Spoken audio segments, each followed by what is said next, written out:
quelle est notre ambition à nous? Je dirais que c'est d'abord l'ambition d'accompagner les acteurs culturels locaux. Il y a à Orléans beaucoup de forces vives en matière culturelle, tous secteurs confondus. Arts plastiques, musique, sculpture, on parlait tout à l'heure des arts numériques, théâtre, théâtre de rue, hip-hop, rap, rock, enfin...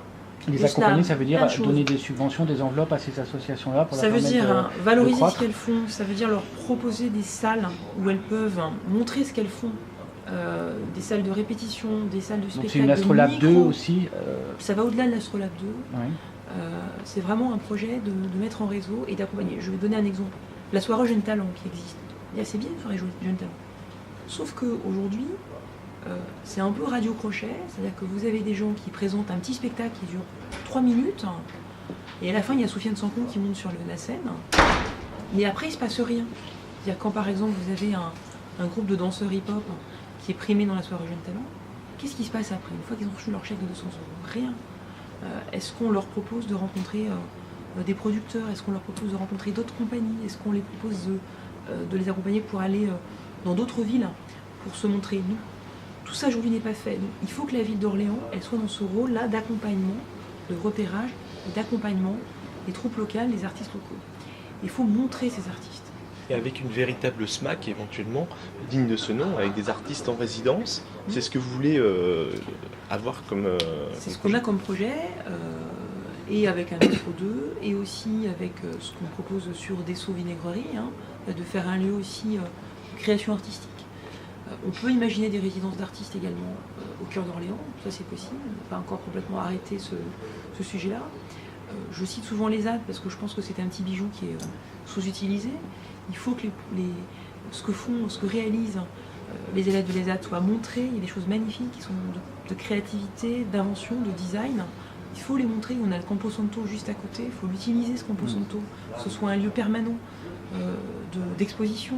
Il faut imaginer les arts de la rue. Un autre exemple, le Festival de Loire. Pourquoi le Festival de Loire ne s'étend que sur un tout petit périmètre en bordure de Loire? Pourquoi il n'y aurait pas, au moment où on fête la Loire dans tout Orléans, des spectacles, des propositions culturelles? Le week-end aussi, ça peut être un moment privilégié où on peut avoir des productions culturelles d'artistes locaux. Donc il faut vraiment imaginer que toute la ville s'anime. Il y a également les concerts qui sont donnés, qui pourraient être donnés à Orléans beaucoup plus qu'ils ne le sont aujourd'hui. Donc il y a plein de choses à inventer. Et puis il y a des pépites, je cite toujours les mêmes, mais je pense que c'est important de les rappeler. Le Festival de Jazz, qui aujourd'hui manque d'identité forte, donc il faut le recentrer, il faut lui donner beaucoup plus de visibilité. Aujourd'hui c'est un festival un peu attrape-tout. Il y a du jazz, mais il n'y a pas que du jazz, il y a de la variété, il y a de la musique pop, enfin bon, on est un petit peu... Quelque chose de plus élitiste ou ce qui Pas élitiste, mais de plus parce que je pense recentré qu'il sur faut le qu'il y ait jazz. un travail qui soit fait tout au long de l'année, autour de la culture jazz, mais quelque chose qui soit plus identifié. C'est pour ça que je parle. D'un Ça n'est pas partenariat qu'une- avec la Nouvelle-Orléans. Exactement. C'est dans notre programme détaillé, parce que je pense que c'est quelque chose sur lequel il faut qu'on réfléchisse, de donner cette identité musicale à Orléans. Et puis pour moi, il y a une pépite aussi qui n'est pas suffisamment valorisée, qui est le concours international de piano du XXe siècle, qui est vraiment quelque chose qui est exceptionnel. On voit l'opiniâtreté de François Stina, qui mérite d'être vraiment mis en avant, quoi.